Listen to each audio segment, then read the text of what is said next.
The radar operator at Siva's air base squinted at his screen, watching a blip that shouldn't exist. It moved with the precision of military training but bore no identification friend or foe transponder signal. No radio chatter. No flight plan filed with Turkish air traffic control. The aircraft had simply materialized over the Anatolian plateau like a ghost made of aluminum and jet fuel. Contact bearing 270, altitude Angels 15, speed 450 knots, Senior Lieutenant Akin reported, his voice cutting through the pre-dawn stillness of the control tower. Outside, the sky hung like hammered steel, stars fading into the gray wash of approaching sunrise. Aircraft type unknown, no response to radio challenges. The base commander, Colonel Mehmet Kaya, leaned over the radar console, studying the mysterious signature. In 30 years of service, he'd seen smugglers, lost civilian aircraft, even the occasional Russian probe testing NATO response times. But this was different. The flight pattern suggested someone with serious training, military precision in every turn, every altitude change calculated to perfection. "Scramble the alert flight," Kaya ordered, his weathered hands gripping the edge of the console. "2 MiG-21s full air-to-air loadout. I want visual identification of this phantom." The klaxon's wail shattered the morning calm as pilots sprinted across the tarmac.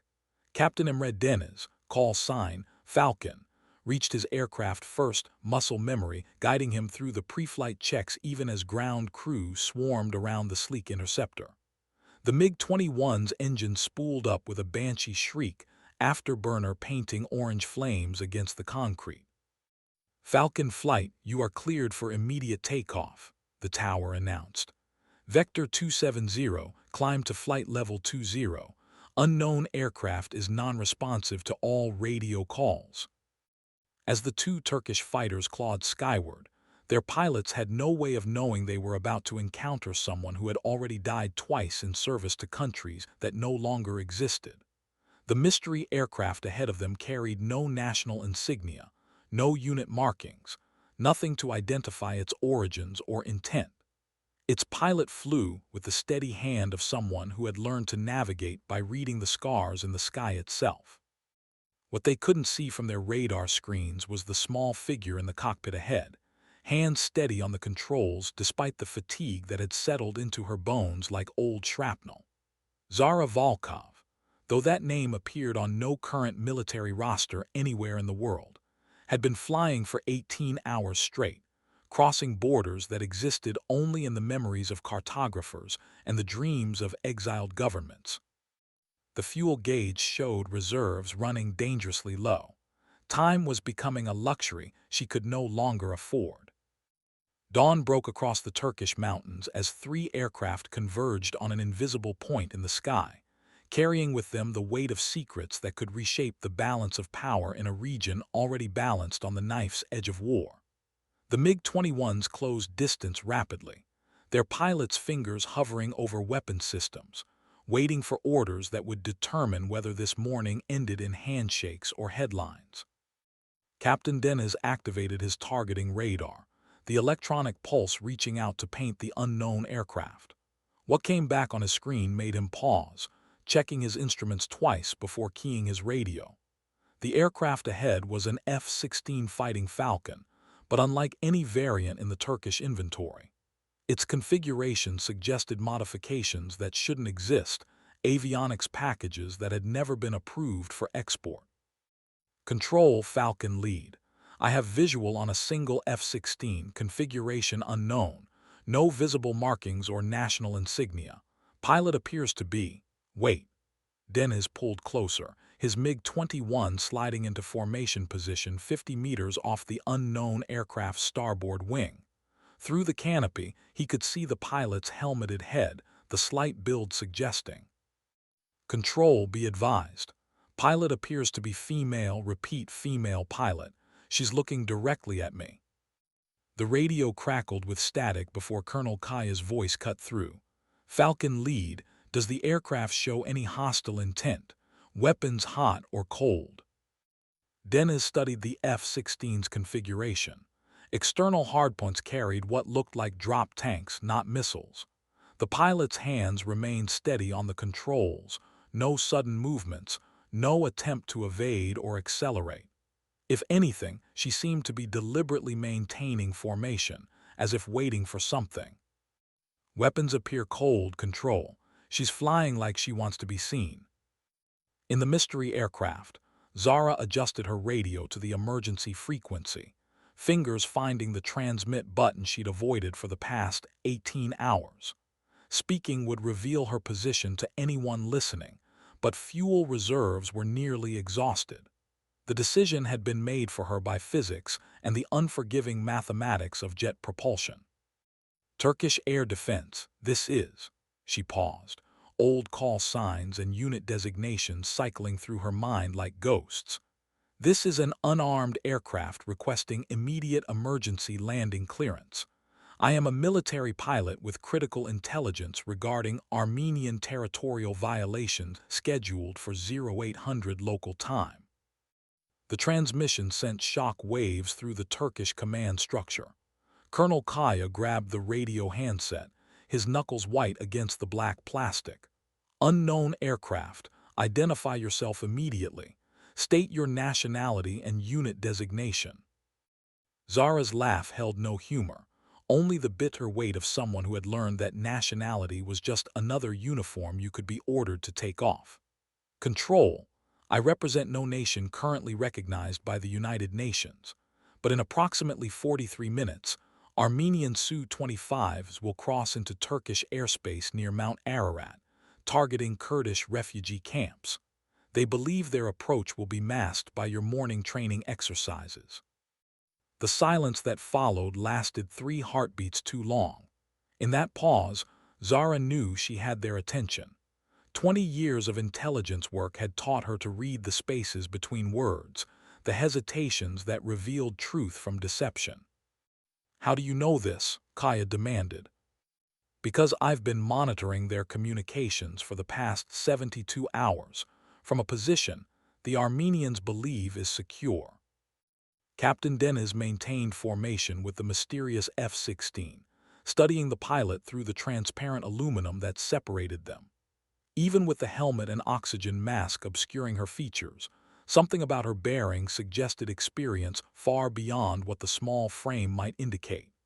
Her aircraft handling was flawless, the kind of precision that came from thousands of hours in conditions where mistakes meant death.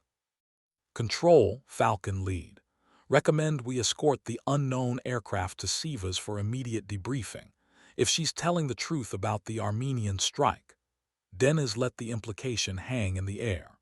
The Kurdish refugee situation had already created enough diplomatic nightmares. An Armenian attack on camps within Turkish territory would mean war. Colonel Kaya made the decision that would later be studied in military academies as either brilliant intuition or dangerous gambling. Unknown aircraft, you are cleared for immediate landing at Sivas Air Base. Falcon Flight will escort you down. Any deviation from assigned course will result in immediate engagement. Zara acknowledged with a simple copy, then began her descent toward the Turkish airfield. Below, the Anatolian landscape spread out like a tactical map made real. Ancient valleys where armies had marched for millennia, mountain passes that had determined the fate of empires. And somewhere in that vast expanse, Kurdish families who had no idea they were about to become targets in someone else's war. The F-16's engine note changed as she reduced power, beginning the approach that would either save hundreds of lives or mark her final flight. In her headset, she could hear the Turkish controllers coordinating with their chain of command, voices tight with the kind of tension that came from decisions made without sufficient information. As the runway grew larger in her windscreen, Zara thought about the irony of landing an American-built fighter at a NATO base while carrying intelligence that could prevent an attack by Russian-built aircraft flown by Armenian pilots trained in Soviet tactics. The Cold War had supposedly ended decades ago, but its ghosts still haunted every frequency on the radio spectrum. Her wheels touched down on Turkish soil just as the sun crested the eastern mountains, painting the sky in shades of amber and rose. Ground crews surrounded her aircraft before the engines had fully spooled down, their faces mixing curiosity with professional caution. Through her canopy, she could see Colonel Kaya approaching, flanked by security personnel whose hands rested casually but meaningfully near their sidearms. The colonel was younger than his voice had suggested over the radio, perhaps 55, with the kind of lean build that spoke of someone who still maintained flight status despite his administrative duties. His eyes held the sharp focus of a man who had learned to assess threats in the seconds between identification and action. Zara completed her shutdown checklist with deliberate precision. Each switch and control returned to its proper position. The familiar ritual helped calm the adrenaline that had sustained her through the night flight, replacing it with the focused clarity she would need for whatever came next. Outside, she could hear the approach of vehicles, the snap of orders being given in Turkish, the controlled chaos of a military base reacting to an unexpected situation. She removed her helmet, dark hair falling to her shoulders in waves that showed premature streaks of silver. The oxygen mask had left marks on her cheekbones, and her eyes carried the kind of fatigue that sleep couldn't cure. When she looked up at Colonel Kaya through the canopy, he saw something that made him reconsider his initial assessment. This wasn't some rogue pilot or smuggler playing at military precision. The woman in the cockpit had the bearing of someone who had commanded respect in combat situations, who had made life-and-death decisions while fighting enemies whose names appeared in classified briefings. Her uniform bore no insignia, but the way she wore it suggested a rank structure that existed only in the shadows between official acknowledgments. "Permission to deplane, Colonel," she asked through the aircraft's external communication system, her English carrying the slight accent of someone who had learned multiple languages out of necessity rather than choice. Kaya nodded, gesturing for his security team to maintain their positions while remaining non-threatening. "Granted, but I should warn you that the aircraft will be thoroughly inspected, and you'll be debriefed extensively before any consideration of release." Zara smiled for the first time in days, an expression that transformed her face from merely competent to genuinely beautiful. "Colonel, if what I've told you about the Armenian strike is accurate, you'll want to treat me very well indeed, because the intelligence I carry goes far beyond a single cross-border attack. Your government is going to want to keep me around for a very long time." As she climbed down from the F-16's cockpit, Kaya noticed details that added to the mystery surrounding this unexpected visitor. Her flight suit was custom-tailored, fitted with equipment pouches that suggested extended-duration missions. The boots showed wear patterns consistent with frequent ejection seat use, and her hands bore the kind of scars that came from working on aircraft engines in less-than-ideal conditions. But it was her eyes that held his attention, gray-green like storm clouds over the Black Sea, carrying depths that spoke of experiences most military pilots never encountered. When she looked at him directly, Kaya felt the unnerving sensation of being evaluated by someone whose tactical assessment capabilities had been honed in situations he could only imagine. "My name is Colonel Mehmet Kaya, Base Commander," he said formally, extending his hand in greeting. "And you are?" "Currently, a pilot without a country bringing you information that could prevent a war."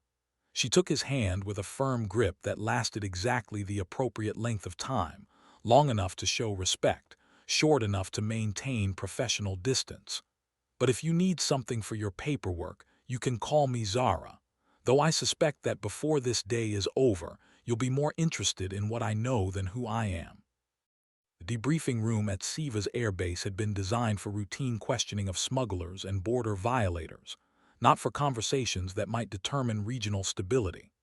The fluorescent lights cast harsh shadows across the metal table where Zara sat, hands folded calmly, while Turkish intelligence officers prepared their equipment. Through the small window, she could see her F-16 surrounded by technicians who were discovering modifications that shouldn't exist on any aircraft in current service. Major Aish Demir, the base intelligence officer, settled into the chair across from Zara with the methodical precision of someone who had conducted hundreds of similar interviews. Her dark eyes missed nothing. The way Zara sat with perfect posture despite obvious fatigue, the unconscious habit of checking escape routes, the subtle scars on her hands that suggested combat experience. "Let's start with the basics," Demir said, activating the recording equipment.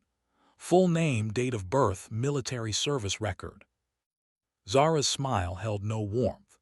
"Major, in approximately 37 minutes, Armenian ground attack aircraft will cross the Turkish border near coordinates 39.7428 north, 44.2919 east. They're planning to strike Kurdish refugee camps using cluster munitions disguised as accidental ordnance drops during a training exercise. Would you like me to continue with biographical information while families are being incinerated, or shall we focus on immediate threats?" The directness of the response caught Demir off guard. Most subjects in this situation tried to negotiate, to establish bargaining positions before revealing critical information. This woman was laying out intelligence as if she expected immediate action based on her word alone. "You understand we need to verify your claims before." "Major," Zara's voice cut through the procedural response with the authority of someone accustomed to being obeyed. "Your border radar will show training flights from Gyumri Air Base beginning at 0730. 3 Su-25 Frogfoots carrying what your electronic intelligence will identify as practice ordnance.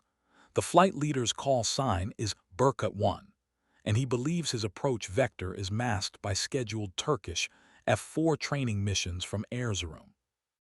She leaned forward slightly, her gray-green eyes holding Demir's attention.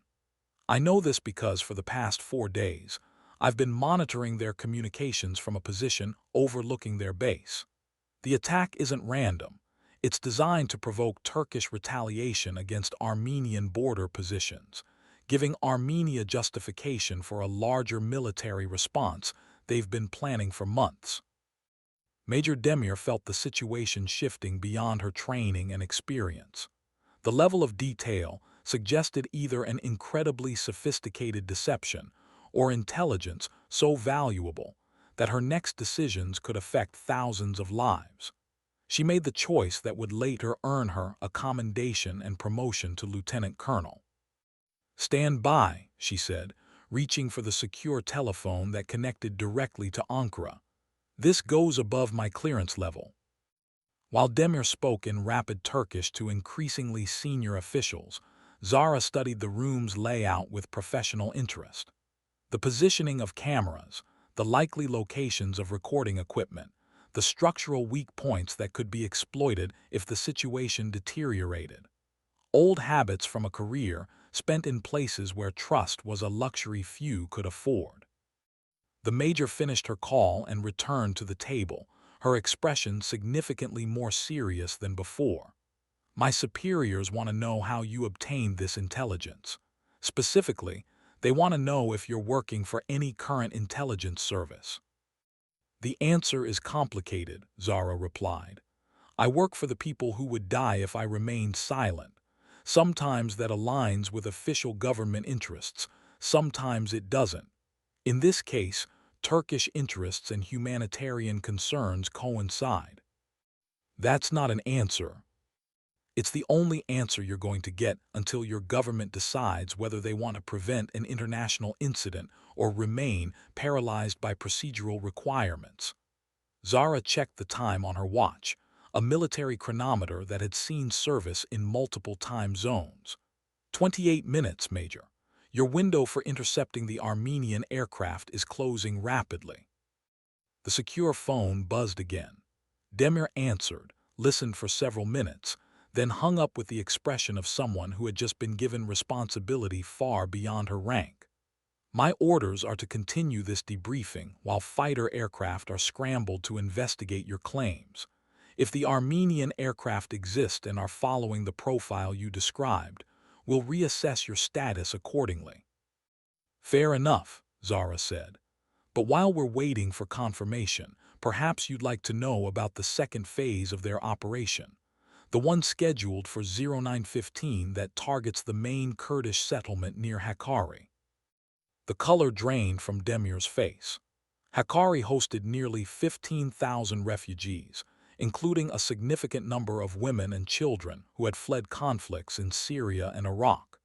An attack there would guarantee massive civilian casualties and international condemnation that could destabilize the entire region. "How do you know this?" Demir demanded. "Because I've been tracking Armenian military communications for 6 months, ever since they began receiving upgraded electronic warfare equipment from sources your government would find very interesting." Zara paused, letting the implication settle. "The Armenians aren't acting alone, Major. They're being supplied and directed by powers who benefit from chaos in this region." Outside, the sound of jet engines reached crescendo as F-16s from the base's alert flight launched toward the Armenian border. The timing would be critical. Intercept too early, and the Armenians could claim they were still in their own airspace conducting legitimate training. Too late, and Kurdish families would pay the price for diplomatic hesitation. Zara listened to the engine noise with the practiced ear of someone who could identify aircraft types by sound alone. F-16C Block 50s, she noted approvingly. "Good choice for interception missions. Your pilots should find the Armenian aircraft exactly where I said they would be, carrying exactly the ordnance I described. And if they don't, then I'll submit to whatever interrogation techniques your government deems appropriate, and you can add my aircraft to your inventory." Zara's smile held grim confidence. "But they will, Major, because unlike most intelligence sources, I don't speculate. I observe, record, and report. The Armenian attack plan has been months in preparation, and I've documented every planning session, every equipment delivery, every communication between Yerevan and their external advisors." The radio in the corner crackled to life with updates from the intercepting aircraft. "Control, Viper lead. We have radar contact with 3 aircraft matching the described profile, bearing 090 from Gyumri Air Base. Formation is maintaining heading toward Turkish airspace." Major Demir looked at Zara with new respect mixed with apprehension. The intelligence was proving accurate, which meant everything else this mysterious pilot claimed might also be true, including the parts about external powers manipulating regional conflicts for their own benefit. "Major," Zara said quietly, "your pilots are about to prevent a massacre, but stopping one attack won't solve the larger problem. Armenia is being used as a proxy for powers who want to see NATO destabilized and refugee populations eliminated. The question your government needs to answer is whether you're going to continue reacting to crises or start addressing their source." The radio updated again. "Control, Viper lead. Armenian aircraft have altered course returning to home airspace. Mission appears to be aborted. Repeat, threat is neutralized." Demir felt relief flood through her, followed immediately by the realization that this conversation was just beginning. If Zara possessed intelligence about broader threats to regional stability, the woman sitting across from her might be the most valuable asset Turkish intelligence had acquired in decades. "What would you need from us?" Demir asked carefully, "to continue providing this level of intelligence?" Zara's expression became thoughtful, as if she were weighing options that had been developing for months. "Fuel, maintenance support, and official deniability for operations that your government can't officially sanction. In return, I'll provide intelligence on threats to Turkish interests throughout this region, with particular focus on activities that endanger civilian populations." "You're talking about conducting unauthorized missions from Turkish soil." "I'm talking about preventing wars, Major. The Armenian operation was just the beginning. There are forces at work in this region who benefit from instability, who profit from the displacement of civilian populations, who see the collapse of existing governments as opportunities for expansion." Zara leaned back in her chair, fatigue finally showing in her posture. I've been tracking their activities across multiple countries for over a year. Turkey is positioned to either become their next target or their most effective opponent. The secure phone rang again. This time, when Major Demir answered, she found herself speaking directly to officials in Ankara whose names appeared in classified briefings. The conversation lasted 15 minutes and included several points where she was asked to confirm Zara's exact words.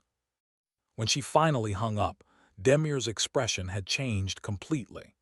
The routine intelligence interview had become something far more significant.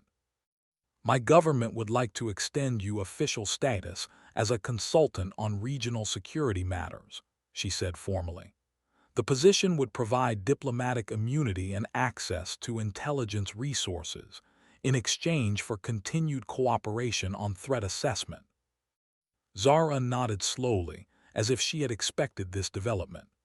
I'll need guarantees that my operations won't be constrained by bureaucratic approval processes. When lives are at stake, I can't wait for committee decisions. That can be arranged within reason. Then we have an agreement, Major. But before you start congratulating yourselves on acquiring a valuable asset, you should know that the Armenian operation was designed to fail. The real attack is scheduled for tomorrow, using a completely different approach vector that your border radars won't detect until it's too late. The statement hit the room like a physical blow. Demir grabbed the secure phone again, but Zara raised a hand to stop her. This time, Major, we're going to prevent it before it starts. But that means going after the source of the intelligence that's driving these attacks. And that source is located in a place your government officially doesn't acknowledge exists.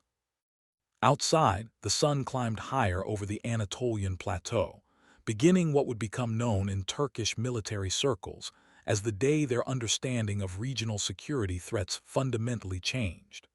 The mysterious pilot who had appeared without warning was about to transform from an intelligence source into an active asset whose operations would reshape the balance of power across 3 countries. The debriefing room fell silent except for the hum of air conditioning and the distant sound of aircraft returning from their successful intercept mission. Zara sat quietly, allowing Major Demir to process the implications of what she had just learned. The initial crisis had been resolved, but the larger threat remained, hidden in the shadows between official acknowledgments and deniable operations. Where, Demir asked finally, where is this source located? Zara's smile was sharp as a blade. In a facility that doesn't exist, operated by personnel who officially died years ago, funded by money that officially was never allocated. She paused, studying the Turkish officer's reaction. Have you ever heard of the Artsakh Coordination Center? The name meant nothing to Demir, but she could tell from Zara's expression that her ignorance was significant. Should I have? 3 years ago, Armenian and Azerbaijani forces were fighting over Nagorno-Karabakh. Officially, the conflict ended with a ceasefire agreement and Russian peacekeeping forces. Zara stood and moved to the window, gazing out at the activity surrounding her aircraft. Unofficially, certain elements within both militaries established a joint coordination center to plan operations that neither government could officially authorize. That makes no sense. Armenia and Azerbaijan are enemies. Are they? Zara turned back to face Demir. Or are they both being manipulated by external powers who benefit from controlled conflict? Think about it, Major. Every few months there's a border incident. Artillery fire, maybe a few casualties, enough to justify continued military buildup and foreign weapons purchases. The fighting never escalates enough to threaten regime change, but it never stops enough to allow economic development. The implications began to dawn on Demir. You're suggesting the conflicts are being deliberately maintained. I'm stating it as fact.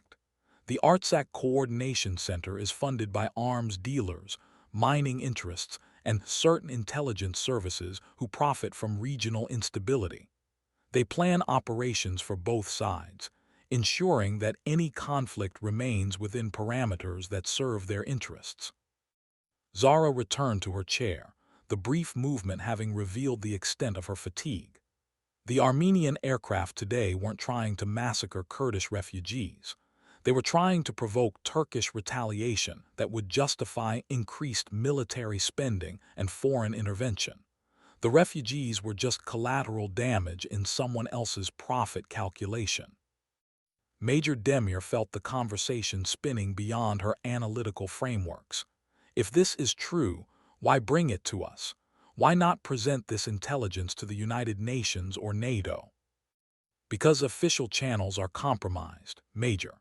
The Artsakh Coordination Center has assets within multiple intelligence services. Any information submitted through normal diplomatic channels would be neutralized before it could be acted upon. Zara's eyes held the kind of weariness that came from watching too many well-intentioned operations fail due to bureaucratic infiltration. But Turkey occupies a unique position.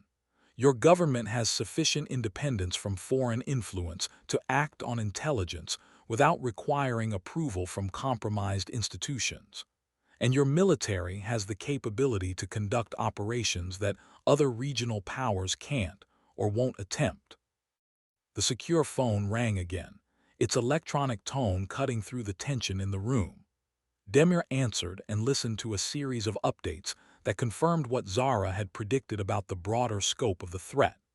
Intelligence analysts in Ankara were discovering communications patterns that suggested coordinated planning across multiple countries, funding sources that traced back to shell corporations, and weapon shipments that couldn't be explained by official procurement processes. My superiors want to know if you have evidence to support these claims about the coordination center, Demir said after hanging up. Zara reached into her flight suit and produced a compact storage device. 6 months of intercepted communications, financial records, personnel files, and operational plans. Everything needed to prove that regional conflicts are being artificially maintained by external actors. She placed the device on the table between them, including the location of their primary facility and the identities of their key personnel. Demir stared at the storage device as if it might explode. The information it contained could transform Turkish understanding of regional security threats, but it also represented a level of intelligence gathering that raised questions about Zara's own capabilities and resources. How did you obtain this information? Through methods your government doesn't need to know about, using resources that officially don't exist. Zara's tone carried the finality of someone who had drawn clear boundaries around certain topics. What matters is that the intelligence is accurate and actionable. The question is whether Turkey is prepared to act on it. Major Demir made another secure call, this one directly to the Office of the Director of National Intelligence. The conversation lasted nearly an hour and included several points where she was asked to verify specific details about the storage device and its contents. When she finished, her expression was a mixture of excitement and apprehension. My government is prepared to offer you a position as senior consultant on regional security threats. The classification level would allow access to our most sensitive intelligence resources, and the operational authority would permit autonomous mission planning within specified parameters. In exchange for complete access to the intelligence you've gathered, ongoing cooperation on threat assessment, and participation in operations designed to neutralize the coordination center and its activities. Zara considered the offer for several moments, weighing factors that Demir could only guess at. Finally, she nodded. Acceptable, but I'll need access to aircraft and personnel capable of missions that your government will officially deny knowledge of. Some targets can only be reached through approaches that require flexibility in interpreting international law. That can be arranged. Then we have an agreement, Major. But before you start planning operations against the coordination center, you should know that they're expecting some form of retaliation. Tomorrow's attack on the Kurdish settlements is designed to provoke exactly the kind of response that would justify their next escalation. Demir felt a chill of recognition. What kind of escalation? Direct attacks on Turkish military installations, carried out by Armenian and Azerbaijani forces working in coordination for the first time in their history. Zara's expression was grim. The Coordination Center has convinced both governments that Turkey is planning to intervene militarily in their territorial disputes. They're preparing a joint strike on Incirlik Air Base scheduled for next week. The implications hit Demir like a physical blow. Incirlik hosted American nuclear weapons and served as a critical NATO facility. An attack there would trigger Article 5 mutual defense provisions and potentially lead to a regional war involving multiple superpowers. How do you know this? Because I intercepted the planning sessions, Major. The Coordination Center isn't just maintaining regional conflicts, they're escalating them toward a predetermined outcome that serves their sponsors' interests. Zara stood again, this time moving toward the door. Now, if you'll excuse me, I need to prepare for tomorrow's mission. We have less than 18 hours to prevent a war. As Zara left the debriefing room, Major Demir sat alone with the storage device and the weight of information that could reshape the geopolitical balance of an entire region. Outside, the sun continued its arc across the Anatolian sky, marking time toward a confrontation that would test whether a single pilot without a country could prevent a conflict that certain powers had spent years planning. The hangar at Siva's airbase had been cleared of all personnel except those with the highest security clearances. Zara's F-16 sat under bright work lights, surrounded by technicians whose expressions mixed professional curiosity with barely contained amazement. The modifications they were discovering challenged their understanding of what was possible with current technology. Chief Master Sergeant Hassan Erzkan, the base's senior maintenance supervisor, approached Zara with a tablet displaying schematics that didn't match any official configuration. "Ma'am, with respect, this aircraft shouldn't be able to fly. The avionics package alone represents technology that's at least 5 years ahead of anything in current production." Zara smiled, running her hand along the F-16's wing with the familiarity of someone who had spent countless hours maintaining the aircraft personally. "Sergeant, necessity drives innovation in ways that official procurement processes never could. When you're operating without logistical support from major powers, you learn to make improvements using whatever resources are available. But these radar modifications, the electronic warfare suite, the engine upgrades." Erzkan gestured at the aircraft with something approaching reverence. "This represents millions of dollars in research and development. How does someone without national backing acquire this level of technology?" "By understanding that the most valuable resources in modern warfare aren't weapons or equipment, they're relationships with people who share your objectives." Zara accepted a maintenance report from one of the technicians, scanning it with the practiced eye of someone who had learned to read between the lines of technical specifications. "This aircraft has been maintained by defectors from 6 different countries, each contributing expertise from their former national programs. The radar array was designed by a Russian engineer who became disillusioned with his government's arms sales policies. The electronic warfare package was developed by an American contractor who discovered his company was selling identical systems to hostile nations." She handed the report back, satisfied with the aircraft's condition.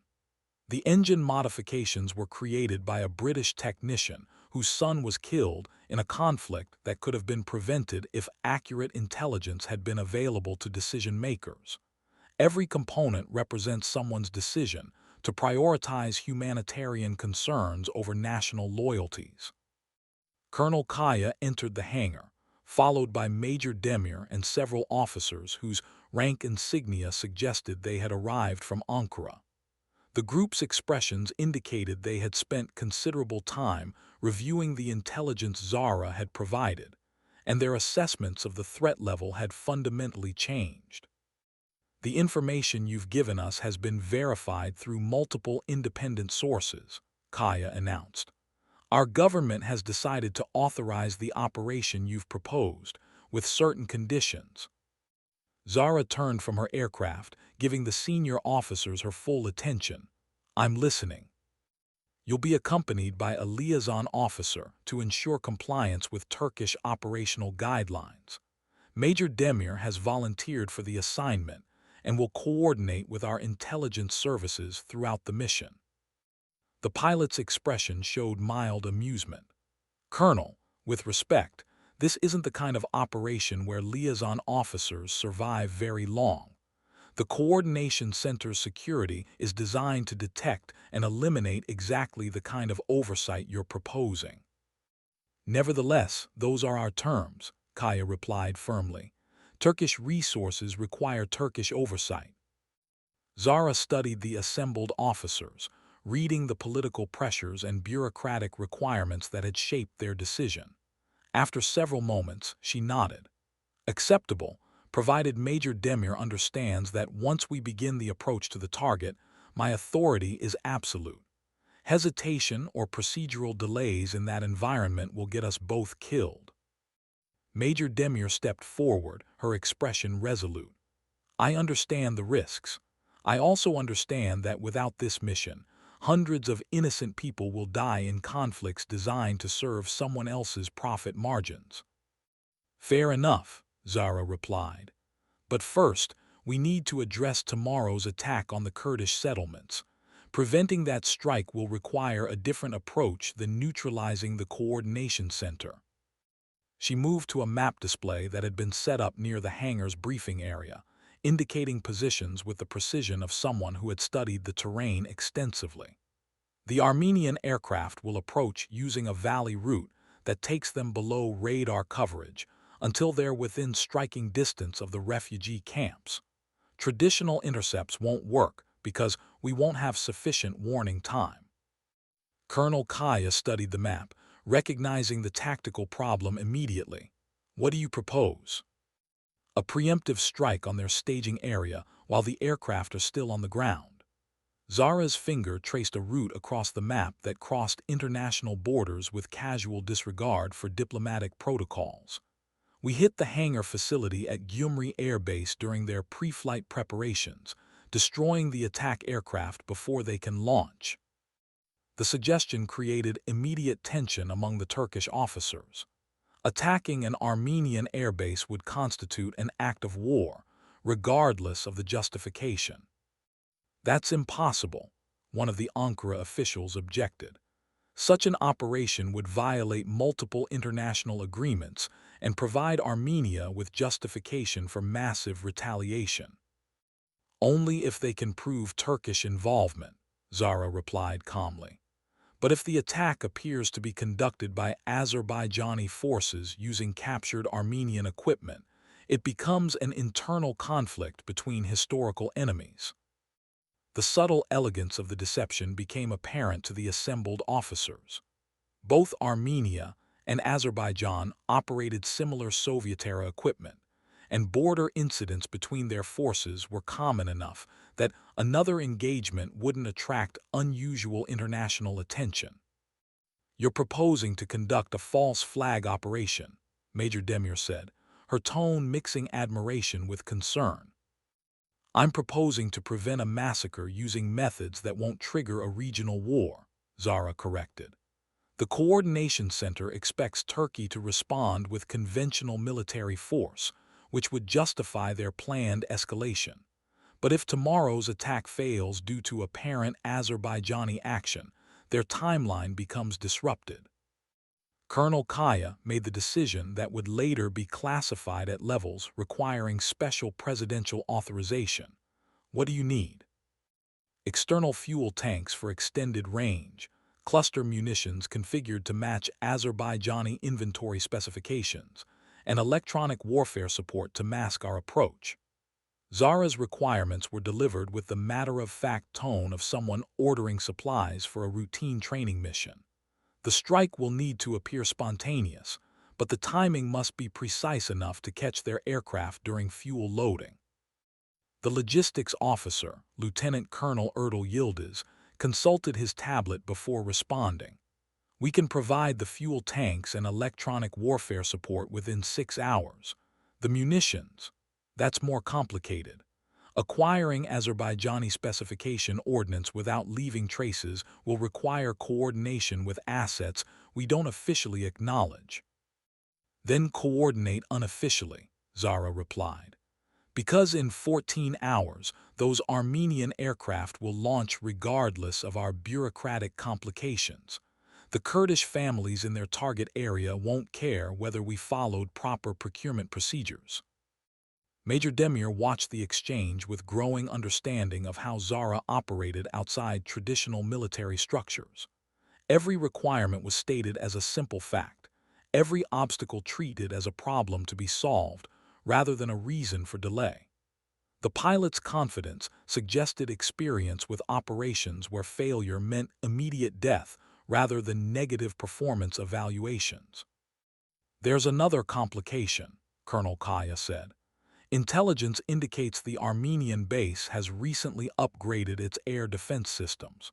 Soviet-era equipment has been replaced with modern surface-to-air missiles that can engage targets at extended range. Zara's expression showed no concern.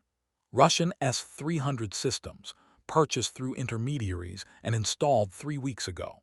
The Coordination Center arranged the sale to ensure their staging areas would be protected against conventional retaliation. She moved to another section of the map, indicating approach routes that avoided known radar positions. But every defensive system has vulnerabilities, Colonel.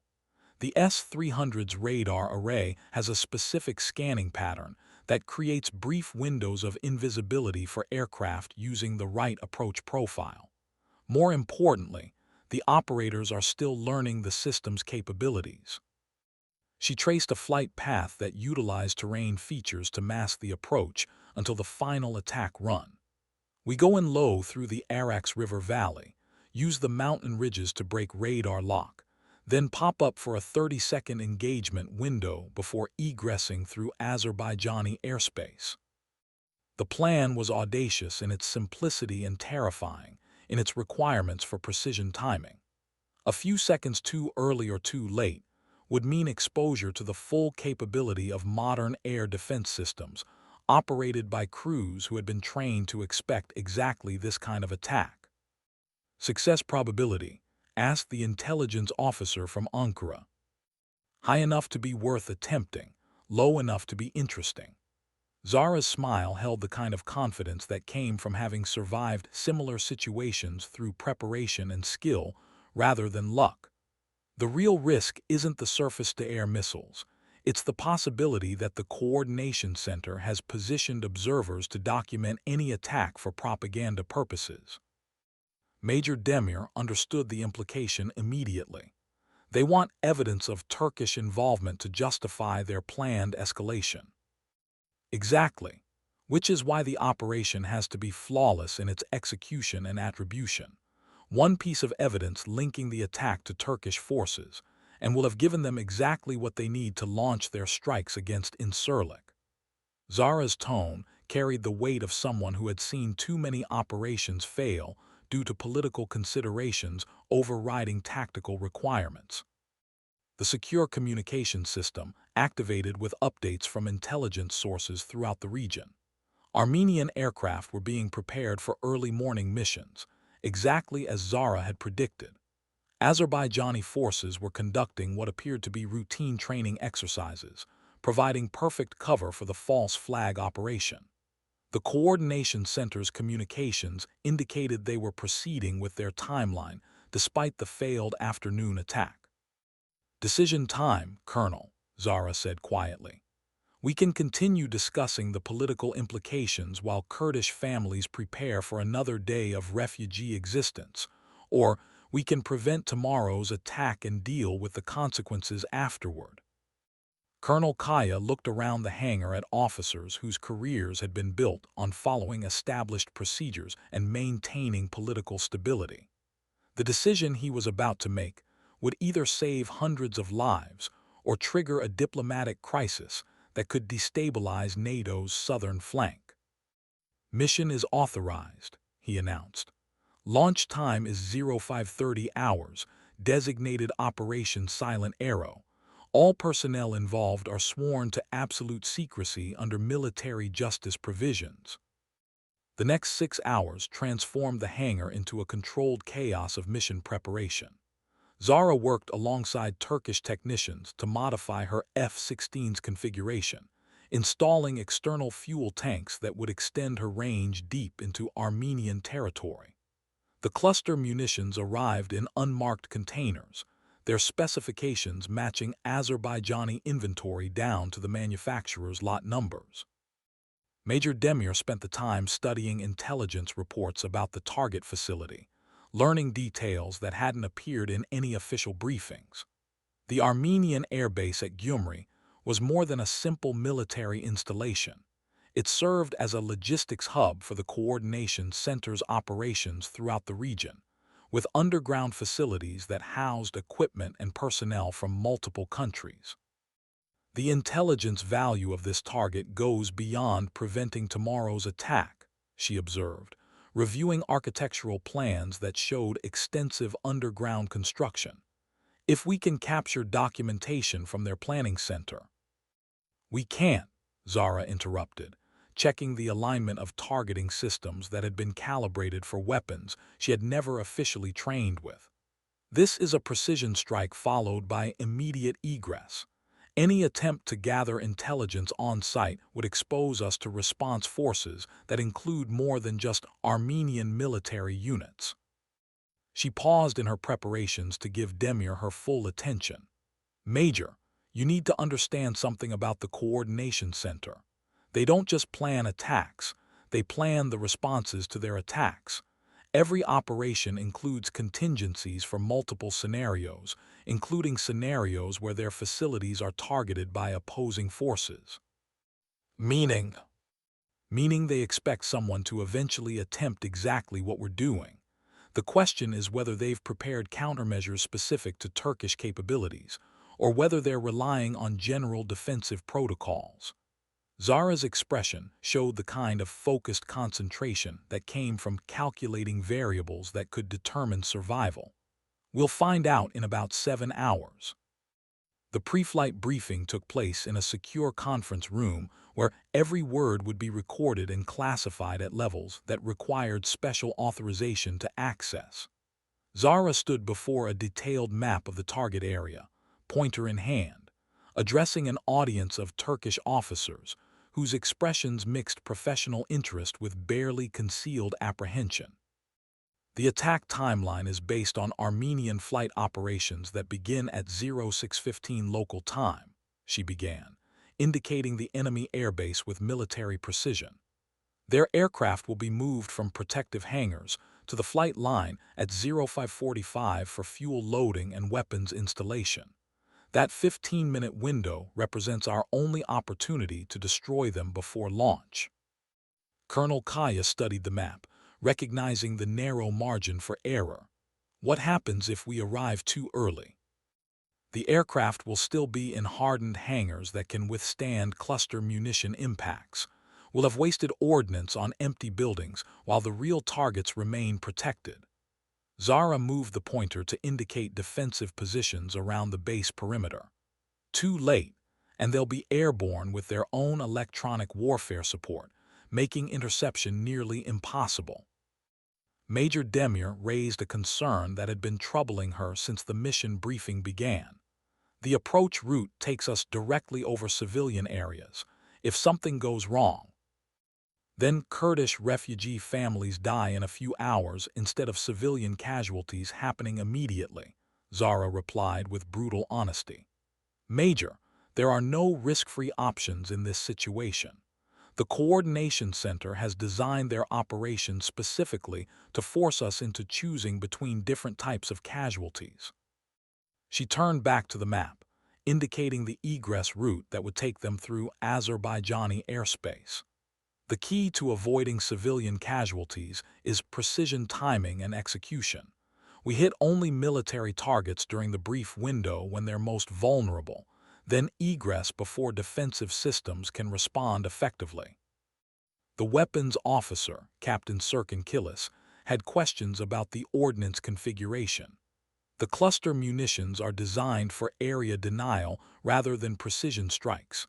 How do we ensure collateral damage remains minimal? By understanding exactly what we're targeting and why, Zara replied.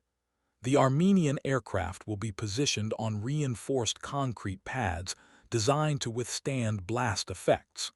Cluster munitions are necessary to ensure penetration of their protective measures while avoiding damage to surrounding facilities. She indicated specific aim points that had been calculated to maximize effectiveness against the target aircraft, while minimizing blast effects on nearby structures. Each submunition is designed to penetrate aircraft skin and detonate inside fuel tanks or engine compartments. The resulting damage will be catastrophic to the aircraft, but contained within the immediate target area. The briefing continued for another hour, covering contingencies that ranged from mechanical failures to unexpected enemy responses. Every aspect of the mission had been analyzed and planned with the thoroughness that characterized operations, where success was measured in lives saved rather than objectives achieved. As the officers filed out to make final preparations, Major Demir remained behind with Zara. The two women faced each other across the briefing table, separated by professional duty, but united by their understanding of what the next few hours would demand. "Are you ready for this?" Zara asked quietly. "I've been ready since I watched those intelligence reports confirm everything you predicted about the Armenian attack," Demir replied. "The question is whether I'll be effective in an environment I've only trained for, never experienced." Zara's smile was genuine for the first time since arriving at the Turkish base. "Major, effectiveness in combat isn't about perfect training or complete preparation. It's about making good decisions quickly while maintaining focus on the mission objective. Everything I've seen suggests you have those capabilities." The two officers left the briefing room as the sky outside began to show the first hints of approaching dawn. In a few hours, they would be flying toward a confrontation that could either prevent a regional war or trigger exactly the kind of escalation their enemies had been planning for months. But for now, there was only the familiar rhythm of pre-mission preparations. Equipment checks, weather updates, final coordination with support elements, and the quiet focus that came from knowing that failure was not an option. The flight line at Siva's airbase was shrouded in pre-dawn darkness as Zara and Major Demir completed their final preparations. External fuel tanks had been mounted on Zara's F-16, extending its range deep into Armenian territory while maintaining the payload capacity needed for the cluster munition configuration. The aircraft looked different with its modified loadout, more aggressive, purpose-built for a mission that officially didn't exist. Major Demir wore a flight suit that bore no national insignia, her equipment configured to match the specifications of a pilot who might have defected from any number of regional air forces. If captured, the lack of identifying marks would provide at least temporary protection against immediate identification as a Turkish intelligence officer. "Remember," Zara said as they conducted their pre-flight inspection, "once we cross into Armenian airspace, radio silence is absolute. They'll be monitoring all frequencies for signs of Turkish military communications. Everything we do has to appear spontaneous and uncoordinated." The base's operations center was tracking multiple intelligence sources that confirmed the Armenian attack timeline remained unchanged. Satellite imagery showed aircraft being prepared at Gyumri Air Base, exactly as Zara had predicted. The Kurdish refugee camps near the projected target area showed no signs of evacuation or defensive preparations. Their inhabitants had no warning of what was planned for daylight hours. "Falcon, this is Control," came the voice of Colonel Kaya over the secure communications system. "Weather conditions are optimal, Enemy electronic surveillance is following predicted patterns, and your approach window remains open. You are cleared for immediate departure. Zara acknowledged with a simple copy control, then turned to Demir with the kind of expression that preceded life-changing events. Major, in about 90 minutes, we're going to discover whether months of planning and intelligence gathering translate into mission success. Are you ready? I've been ready since I saw the intelligence about attacks on refugee camps, Demir replied, her voice steady despite the magnitude of what they were attempting. Let's prevent a massacre. The two aircraft taxied to the runway as the eastern sky began to show traces of approaching sunrise. Zara's F-16 carried the external fuel tanks and cluster munitions that would enable the precision strike, while a Turkish F-4 Phantom configured for electronic warfare support would accompany them partway to provide communications jamming and radar suppression. The takeoff roll felt different with the additional weight of external stores, requiring precise calculations of speed and distance that Zara had performed countless times in similar configurations. The aircraft lifted off into the darkness, climbing toward an altitude that would take them below most radar coverage, while maintaining sufficient fuel efficiency for the extended mission. Major Demir flew in close formation, her aircraft matching every movement with the precision of someone who had trained extensively for exactly this kind of operation. Through her headset, she could hear the subtle changes in engine tone that indicated they were approaching the critical phase where success would be determined by split-second timing and flawless execution. The flight toward Armenian territory took them across landscape that had been shaped by centuries of conflict. Below, the Arax River Valley stretched toward mountains that had served as borders between empires, refuge for displaced populations, and battlegrounds for armies whose names appeared only in history books. In the growing light, the terrain revealed why this region had been contested for so long: strategic position, natural resources, and defensive advantages that could determine the outcome of larger conflicts. Approaching initial waypoint, Zara announced over the inter-aircraft communications system that linked her with Major Demir and the supporting electronic warfare aircraft. Descending to penetration altitude, maintaining radio silence from this point forward. The F-16 dropped toward the valley floor, using terrain features to mask its approach from radar systems that were designed to detect exactly this kind of low-level penetration. At this altitude, the margin for error was measured in feet rather than hundreds of feet. One navigation mistake would either expose them to defensive systems or result in controlled flight into terrain that would end the mission permanently. Major Demir followed every maneuver with growing appreciation for Zara's skill as a pilot. The flight path required constant adjustments to maintain terrain masking while preserving fuel efficiency and timing accuracy. Each turn was calculated to use natural features as radar shields, while maintaining the precise heading needed to reach the target during the brief window of vulnerability.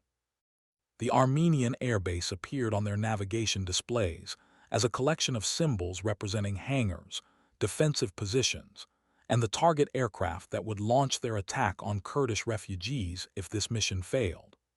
Intelligence updates received during the final briefing had confirmed the exact positions of the aircraft they needed to destroy, but visual confirmation would be essential for accurate weapon delivery. Target area in sight, Zara transmitted using the brief, coded language that had been established for the mission.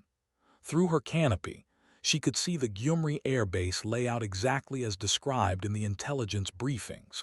3 Su-25 attack aircraft positioned on the flight line, surrounded by fuel trucks and weapons loading equipment. The timing was perfect. The Armenian aircraft were in their most vulnerable configuration, loaded with fuel and ordnance but not yet ready for immediate takeoff.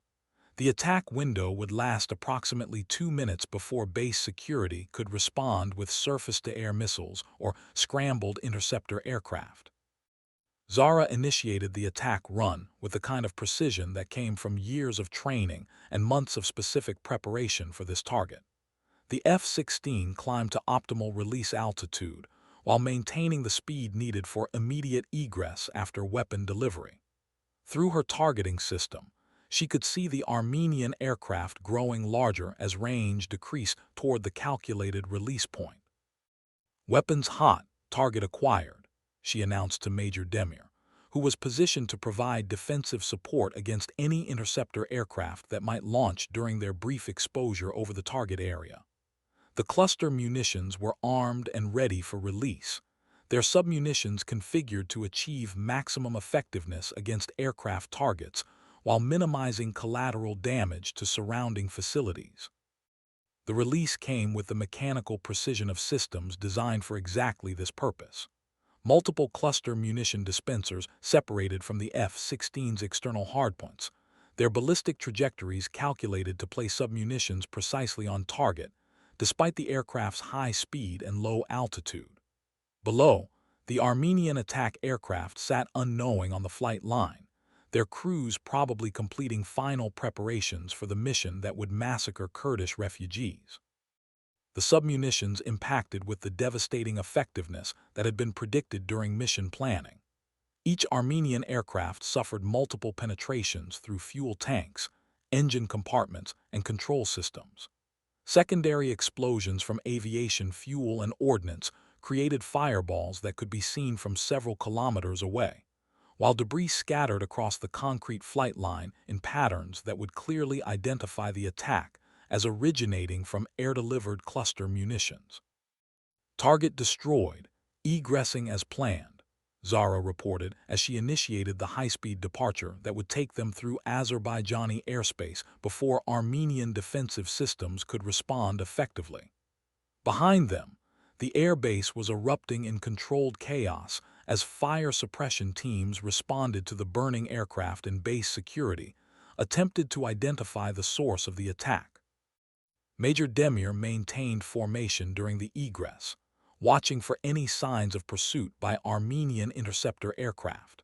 Their route through the mountains provided natural concealment from radar systems, but also created opportunities for ambush by enemy fighters who might have been positioned to respond to exactly this kind of incursion. The return flight to Turkish airspace was conducted in complete radio silence, with navigation performed using landmarks and celestial references that couldn't be jammed or intercepted by enemy electronic warfare systems. Both pilots knew that the success of their mission would be measured not just by the destruction of the target aircraft, but by their ability to return without providing evidence of Turkish involvement. As they crossed back into Turkish territory, Zara finally allowed herself to believe the mission had succeeded. The Armenian attack on Kurdish refugee camps had been prevented. The evidence would suggest Azerbaijani responsibility rather than Turkish action, and the coordination center's timeline had been disrupted without triggering the escalation they had planned. But she also knew that preventing one attack was only the beginning. The coordination center would adapt their plans to account for this setback, and their next operation would be designed to prevent exactly the kind of preemptive action that had just succeeded. The war for control of regional conflicts was far from over. This mission had only demonstrated that the coordination center's enemies were capable of striking back. The landing at Siva's airbase took place as the sun climbed above the eastern mountains, painting the sky in shades that reminded Zara of other mornings after successful missions in places whose names appeared in classified reports. Ground crews surrounded the aircraft immediately, beginning the process of reconfiguring them to standard peacetime loadouts that would leave no evidence of their involvement in unauthorized cross-border operations. Colonel Kaya was waiting in the hangar as Zara climbed down from her cockpit, his expression mixing relief with the kind of professional satisfaction that came from seeing a high-risk operation succeed exactly as planned. Behind him, intelligence officers were already preparing to analyze the results and plan the next phase of operations against the coordination center. "Mission successful," Zara reported formally, Target destroyed, no evidence of Turkish involvement, egress completed without pursuit or engagement. She removed her helmet, dark hair falling around her shoulders as fatigue finally began to show in her posture. The Armenian attack on Kurdish refugees has been prevented, and the Coordination Center's response will be to accelerate their timeline for attacking Incirlik Air Base, Zara replied without hesitation. They'll interpret this success as evidence that their enemies are more capable than originally assessed. The next phase of their operation will involve more sophisticated tactics and additional resources. Major Demir joined the debriefing group, her expression reflecting the mixture of exhaustion and satisfaction that followed successful completion of a mission where failure would have meant immediate death. The approach worked exactly as planned. Armenian defensive systems never had an opportunity to engage, and the attack profile matched Azerbaijani capabilities perfectly. Colonel Kaya nodded, then gestured toward the secure briefing facility where the real analysis would begin.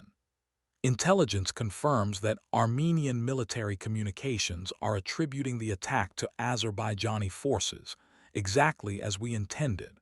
But they're also reporting increased coordination between their forces and those of their supposed enemies.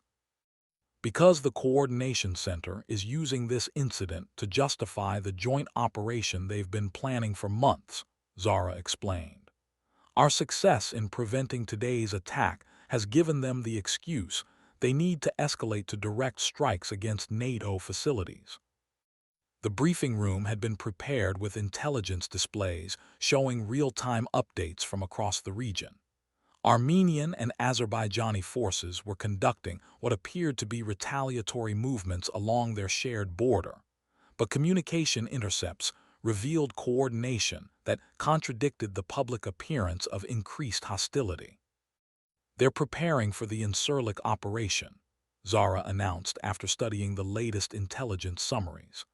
Joint Armenian-Azerbaijani forces using coordinated timing to overwhelm base defenses, with the attack designed to appear as if one nation is striking American nuclear assets to prevent the other from gaining advantage. The implications were staggering. An attack on Incirlik would trigger NATO Article 5 mutual defense provisions, potentially leading to a regional war involving multiple superpowers. But the attack would be designed to make attribution difficult, with both Armenia and Azerbaijan able to claim they were acting defensively against the other's aggression. How do we stop it? Colonel Kaya asked. By attacking the Coordination Center directly, Zara replied. Not their field operations or staging areas, but their command and control facility. Without central coordination, the joint operation becomes impossible to execute effectively. She moved to the map display, indicating a location that had been marked as a restricted area in multiple intelligence databases.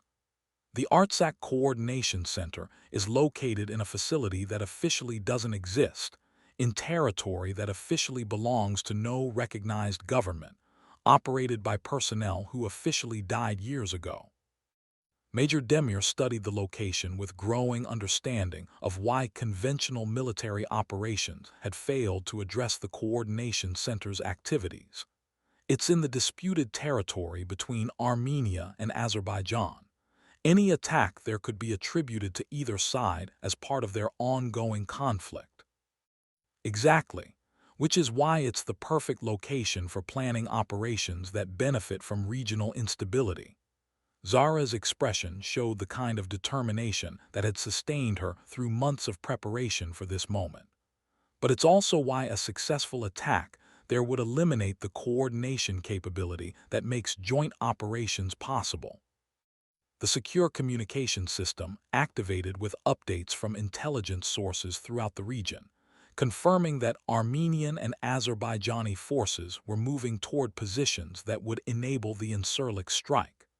The timeline for preventing that attack was measured in hours rather than days, and the margin for error was approaching zero. The facility is heavily defended, Colonel Kaya observed, studying defensive positions that had been identified through satellite surveillance. Surface-to-air missiles, electronic warfare systems, and rapid response forces that include personnel from multiple countries.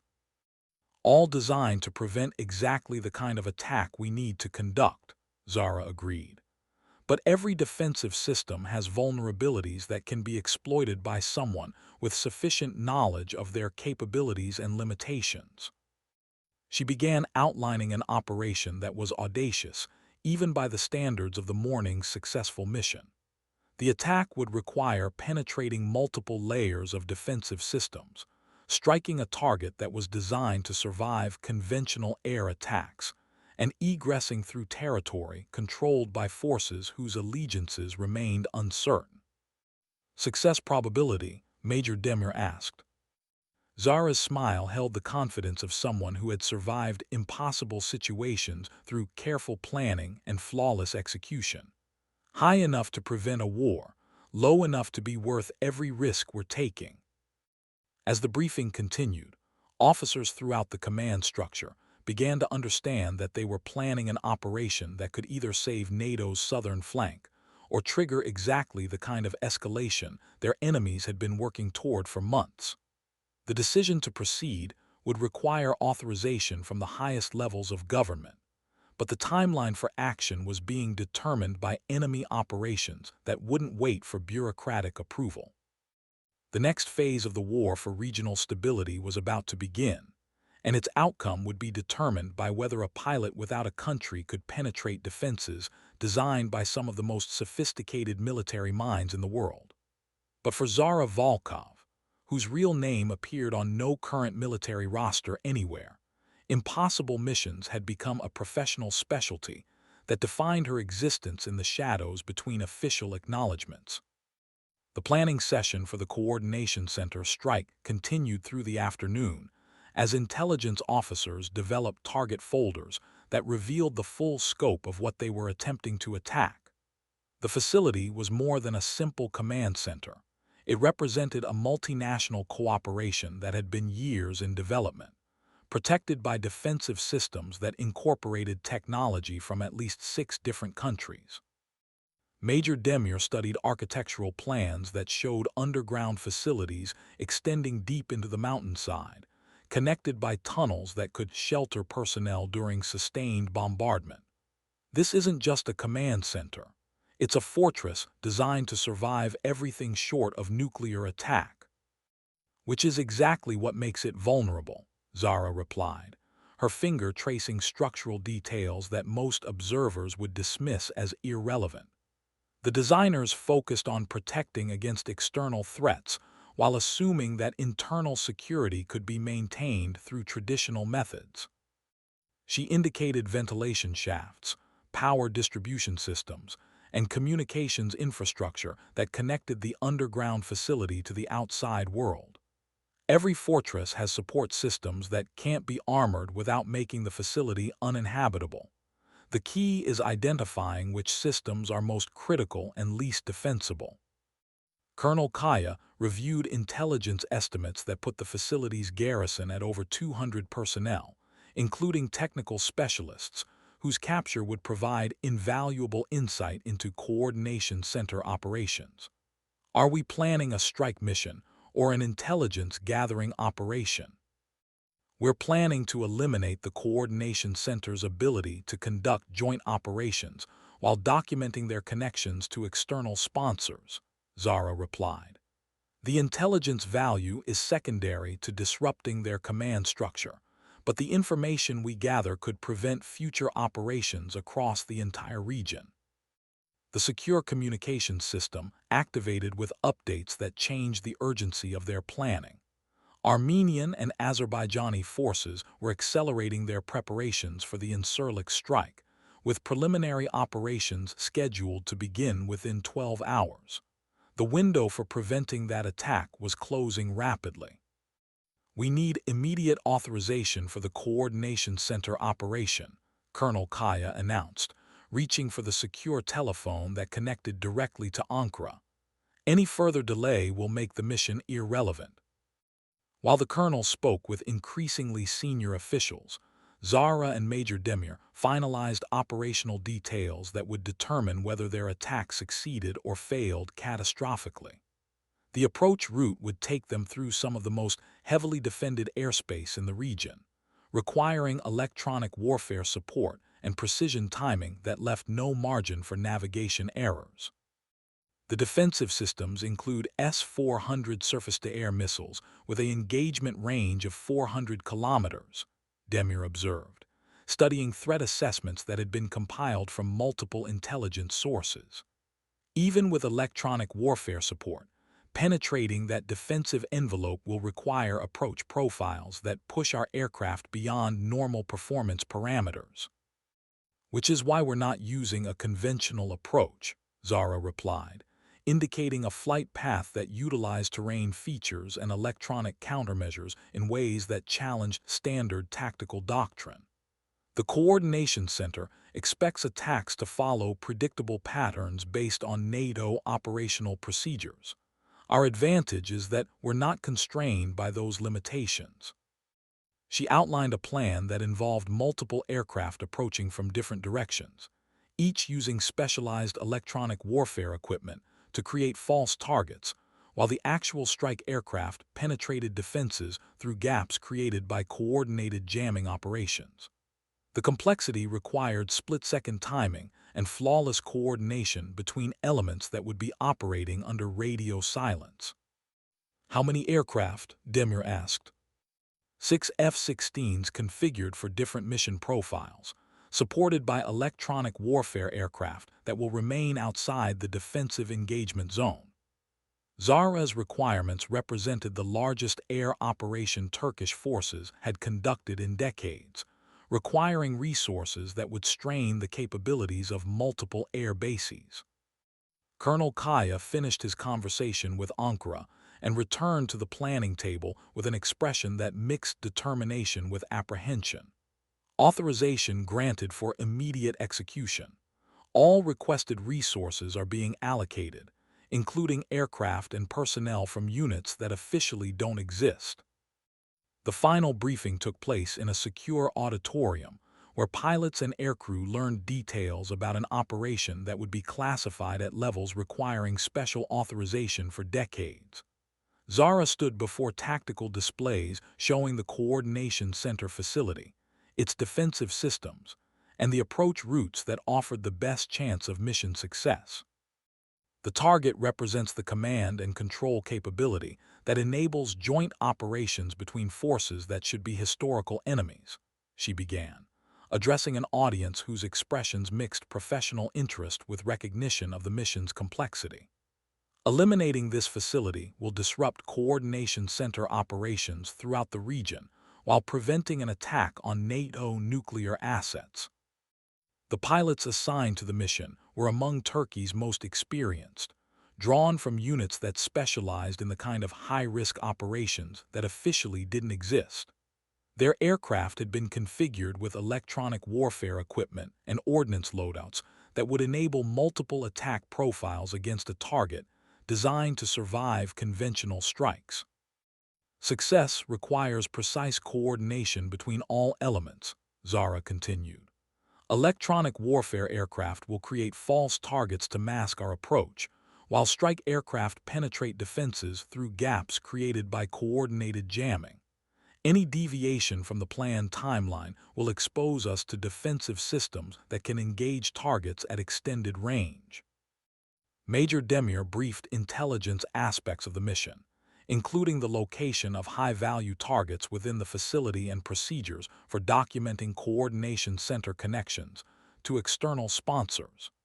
The information they gathered could prevent similar operations across multiple regions, but only if the strike succeeded in disrupting enemy command capabilities. As the briefing concluded, pilots began the final preparations that preceded missions, where failure meant immediate death rather than negative performance evaluations. Aircraft were configured with ordnance loadouts that had been calculated for maximum effectiveness against hardened targets, while electronic warfare systems were programmed with frequencies and countermeasures that had been gathered through months of intelligence collection. The flight line at Siva's air base resembled a combat zone, as aircraft were prepared for an operation that would either prevent a regional war or trigger exactly the escalation their enemies had been planning. External fuel tanks extended the range of strike aircraft deep into disputed territory, while electronic warfare pods provided the capability to penetrate defensive systems that incorporated the most advanced technology available to regional powers. Zara completed her pre-flight inspection with the thoroughness of someone who understood that mechanical failures in combat environments were usually fatal. Her F-16 had been configured as the primary strike aircraft, carrying precision-guided munitions that would enable attacks on specific targets within the Coordination Center facility. "Ready?" Major Demir asked as she approached her own aircraft, which had been configured for electronic warfare support and reconnaissance functions that would be critical to mission success. "I've been ready since I first learned about the Coordination Center's existence," Zara replied, her expression holding the kind of focused determination that characterized professionals operating at the peak of their capabilities. "Let's eliminate the source of these regional conflicts once and for all." The takeoff sequence was choreographed with the precision required for operations where timing was measured in seconds rather than minutes. 6 F-16s and 2 electronic warfare aircraft departed Siva's air base in a formation that would separate during flight toward individual approach routes, designed to overwhelm Coordination Center defenses through coordinated action. As the aircraft climbed toward operational altitude, Turkish radar operators tracked their progress while monitoring intelligence sources throughout the region for signs that the enemy had detected their approach. Armenian and Azerbaijani forces continued their preparations for the Incirlik strike, unaware that their coordination capability was about to be eliminated by forces they had never suspected of possessing such capabilities. The flight toward the Coordination Center took the attacking aircraft across landscape that had been contested by armies for centuries. Below, the disputed territory between Armenia and Azerbaijan showed evidence of recent conflicts, abandoned villages, defensive positions, and refugee camps that housed populations displaced by fighting that served someone else's strategic interests. Through her headset, Zara could hear the subtle changes in radio traffic that indicated they were approaching the most heavily defended airspace in the region. Surface-to-air missile systems were beginning to track their approach, while interceptor aircraft at multiple bases were being placed on alert status. "Approaching initial jamming point," announced the electronic warfare flight leader, his aircraft beginning the complex process of creating false targets while masking the approach of the actual strike aircraft. On radar screens throughout the region, dozens of apparent targets would appear and disappear as sophisticated countermeasures battled equally sophisticated defensive systems.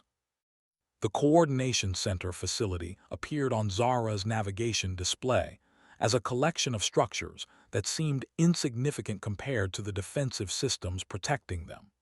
But intelligence briefings had revealed the underground installations that housed the command capabilities enabling joint operations between historical enemies. "Target in sight, beginning attack run," Zara announced as her F-16 descended toward the precision-guided munition release point. Through her targeting system, she could see the facility structures exactly as described in intelligence briefings, surrounded by defensive positions that were already responding to the coordinated electronic warfare attacks. The precision-guided munitions separated from her aircraft with mechanical precision, their guidance systems programmed to penetrate specific structural weak points that had been identified through months of intelligence analysis. Behind her, additional strike aircraft delivered ordnance designed to collapse tunnel systems and eliminate communications infrastructure that connected the Coordination Center to its external sponsors. Surface-to-air missiles launched from multiple positions as defensive systems finally achieved target lock on the attacking aircraft. The sky filled with contrails and electronic jamming that created a chaotic environment where survival depended on split-second decisions and aircraft performance that pushed beyond normal operational limits. Multiple SAM launches, all aircraft execute evasive maneuvers, came the warning from the electronic warfare coordinator.